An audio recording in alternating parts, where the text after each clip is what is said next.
நாம் உண்பதற்கு இவர் தமது சதையை எப்படி கொடுக்க இயலும் என்ற வாக்குவாதம் அவர்களிடையே எழுந்தது.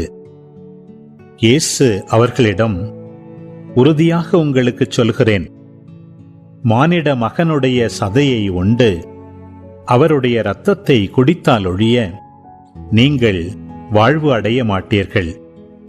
எனது சதையை உண்டு என் இரத்தத்தை குடிப்பவர் நிலை வாழ்வை கொண்டுள்ளார். நானும் அவரை இறுதி நாளில் உயிர்த்தெழச் செய்வேன்.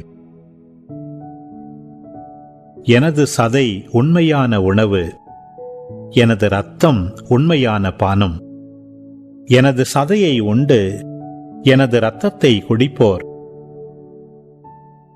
என்னோடு இணைந்திருப்பர், நானும் அவர்களோடு இணைந்திருப்பேன். வாழும் தந்தை என்னை அனுப்பினார், நானும் அவரால் வாழ்கிறேன். அதுபோல் என்னை உண்போரும் என்னால் வாழ்வர்.